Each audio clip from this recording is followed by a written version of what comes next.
আসসালামু আলাইকুম, আমি নোমান তোমাদের সাথে বাংলাদেশ ও বিশ্ব পরিচয় বই নিয়ে ধারাবাহিকভাবে আলোচনা করছিলাম। তার ধারাবাহিকতা এখন তোমাদের সাথে 38 পৃষ্ঠা নিয়ে আলোচনা করব। 2 নাম্বার টপিকটি আমাদের সঙ্গীত, নৃত্য ও উৎসব অনুষ্ঠান। যেমন এখানে আমরা একজন ভাওল দেখতে পাচ্ছি, এরপরে এখানে নৃত্য করছে এরকম, এরপরে এখানে অনুষ্ঠান দেখতে পাচ্ছি, গ্রামীণ অনুষ্ঠানগুলো দেখতে পাচ্ছি। কি করছে সেটা আমরা লিখব। কি অনুষ্ঠানের ছবি এটা লিখব।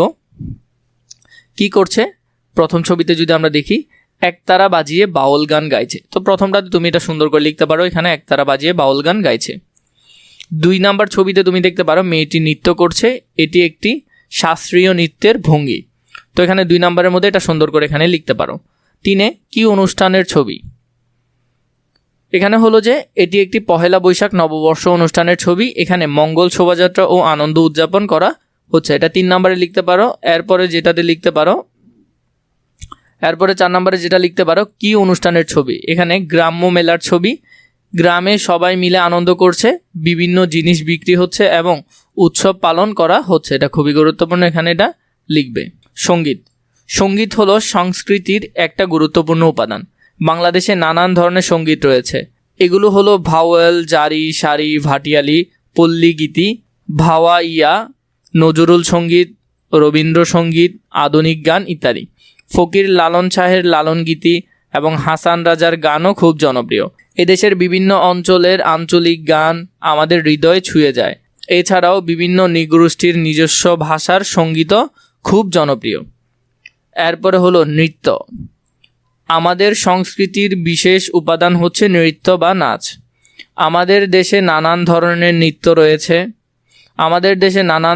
নৃত্য আছে, যেমন লোকনৃত্য, সৃজনশীল নৃত্য, শাস্ত্রীয় নৃত্য, নৃগোষ্ঠীর নৃত্য ইত্যাদি।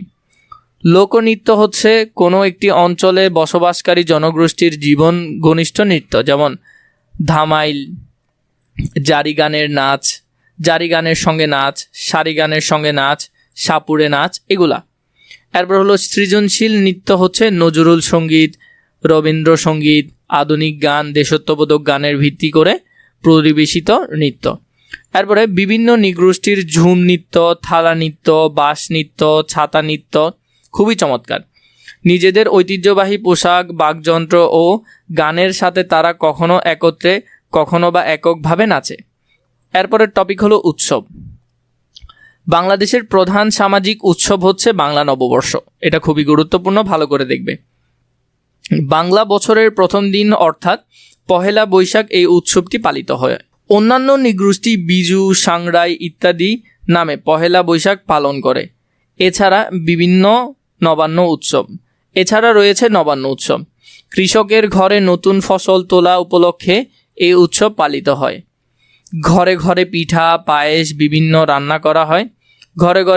পায়েস ইত্যাদি রান্না করা হয়। বাংলাদেশের মুসলিমদের প্রধান ধর্মীয় উৎসব হলো ঈদ উল ফিতর এবং ঈদ উল আজহা। হিন্দুদের প্রধান ধর্মীয় উৎসব হলো দুর্গাপূজা, সরস্বতী পূজা। গৌতম বুদ্ধের জন্মদিনকে উপলক্ষে বৌদ্ধ ধর্মাবলম্বী বৌদ্ধ পূর্ণিমা পালন করে থাকে। খ্রিস্টানরা 25শে ডিসেম্বর যীশু খ্রিস্টের জন্মদিন বড়দিন হিসেবে পালন করে থাকে। এইসব ধর্মীয় উৎসব ও অনুষ্ঠানের মাধ্যমে আমাদের সকলের মধ্যে সম্প্রীতি বৃদ্ধি পায়। এরপরে কতে দেওয়া আছে দেখো, অনুচ্ছেদ পড়ে যেসব সঙ্গীত, নৃত্য ও উৎসবের নাম জেনেছি তার তালিকা করি।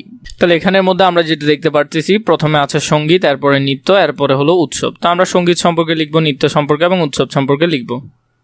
প্রথমে সঙ্গীত, যেমন সঙ্গীতের মধ্যে আমরা অনেক রকম সঙ্গীত দেখেছিলাম, বাউল গান, জারি গান, সারি গান, ভাটিয়ালি গান, পল্লী গীতি, হাওয়াইয়া গান, এগুলো অনেক কিছু দেখেছিলাম। এরপর আরও আছে, এগুলো তোমাদের সবগুলো প্রয়োজন নাই। নজরুল সঙ্গীত, রবীন্দ্রসঙ্গীত, আধুনিক সঙ্গীত, এখানে জাস্ট তোমাদের অতগুলো প্রয়োজন নাই, তোমরা এখান থেকে 3টা বা 4টা লিখতে পারলেই হবে। নৃত্যের মধ্যে যেগুলো লিখতে পারবে, নৃত্যের মধ্যে এখানে অনেকগুলো আছে, কথক নৃত্য, মণিপুরী নৃত্য, লোকনৃত্য, জারি গানের নাচ, সারি গানের নাচ, সাঁওতাল নাচ, এখানে অনেকগুলো আছে, তোমাদের 3টা 4টা লিখলেই হবে। এরপরে আছে উৎসবের মধ্যে বাংলা নববর্ষ, নবান্ন উৎসব, দুর্গাপূজা উৎসব, সরস্বতী পূজা, ঈদ উল ফিতর, ঈদ উল আজহা, এগুলো অনেকগুলো আছে। এরপর আমাদেরকে এখানে খতে বলেছে শূন্যস্থানে উপযুক্ত শব্দ বসাই।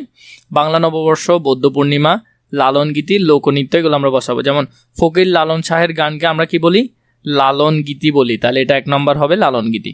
একটি জনগোষ্ঠীর জীবন ঘনিষ্ঠ নৃত্য হচ্ছে লোকনৃত্য। কি বলে? এটিকে লোকনৃত্য বলে। এরপরে বাংলাদেশের প্রধান সামাজিক উৎসব হচ্ছে বাংলা নববর্ষ, এটা 3 নম্বর হবে।